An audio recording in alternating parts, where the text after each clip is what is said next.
I kissed his best friend and called it a joke. He walked away without looking back. The room spun slightly, not from the wine, not yet, just enough to blur the edges. I leaned toward him, his best friend. Our laughter hung between us, too loud for what it was. 2 drinks in, the world felt soft, easy, dangerous. And I kissed him, quick, careless, supposedly playful, a joke. He froze. The music swelled around us, a lullaby for chaos. My hand brushed his arm, too close, yet casual. "Nothing," I whispered, letting the word float into the space between us like smoke. He didn't smile, didn't push me away. He just stared. I laughed too loudly, and then the sharpest, most precise silence settled over me. I turned, looked for him, the man I loved, the one I had promised myself. He was gone. Not angry, not yelling, not chasing, just gone. A cold void opened where he had been, and I realized the gravity of what I had done. He walked away with nothing but measured steps, leaving a hollow in the air. I tried to laugh again, tried to shake it off, but the laughter caught in my throat. I should have stopped the world then, or left, or stayed quiet, but I had already acted, and the consequences were waiting. I didn't understand at first. He didn't scream, he didn't accuse, he simply disappeared, leaving me with my pulse, my guilt, and the taste of stolen warmth on someone else's lips. I replayed the kiss in my mind over and over. 2 drinks, a laugh, a joke, nothing more, except he had left. I tried to convince myself it was nothing, a slip, a fleeting thrill, but everything about him screamed betrayal, my betrayal. I noticed the signs too late, the subtle change in his tone, the pause before he spoke, the way he no longer mirrored my gestures, my smiles, my silences. Our conversations grew measured, mechanical, guarded. I began to notice the little things that always betrayed the truth. His favorite sweater left untouched, the way he avoided my gaze at dinner, the sharp edge when he said, "I need some air." I wanted to apologize.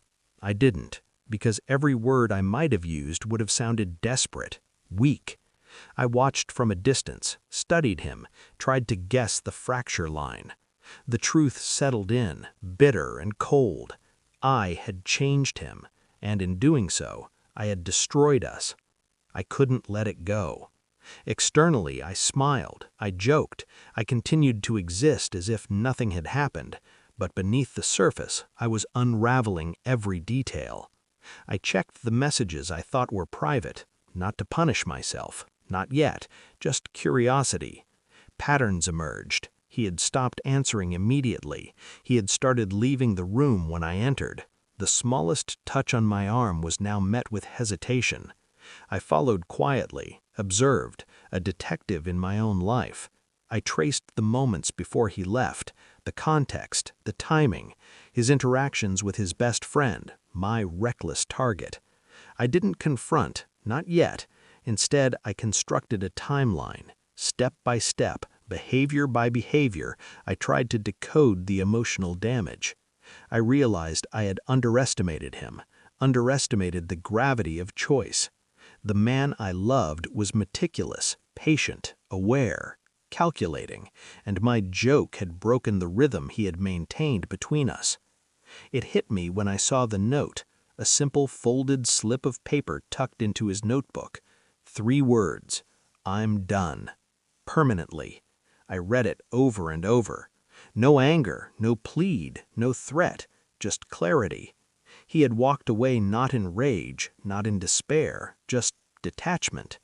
And the truth crystallized. The kiss had been nothing to me, but everything to him. Every measure of love, trust, and loyalty had been real. Mine, now sullied. I saw the calculated distance in his eyes the next time we met, a polite nod, an almost imperceptible pause before he turned away. He had preserved his dignity, and in that silence he had punished me more than any scream ever could. I considered confessing, explaining, begging. Then I realized I didn't need to. I had already done enough damage myself. Instead, I let him be. I watched him rebuild around the fracture I had caused, quietly, purposefully. I saw the world bend to his advantage without my interference. He smiled, he laughed, he thrived, and I was peripheral. No confrontation, no dramatic reconciliation, just observation and a realization. The power wasn't in holding him, nor in losing him. The power was in witnessing the consequence of my actions without resistance. The coldest revenge is restraint. He had taken nothing from me because I had already taken from myself. I don't miss him. I miss what I was before I acted carelessly. Every message, every glance, every silent moment I once cherished is gone. I have learned precision, control, observation. I have learned the weight of a single choice, and I will never again confuse a fleeting thrill with something real. He walked away without looking back, and I finally understood letting him go was never the punishment. The punishment was mine. And in that truth, I found a strange kind of power,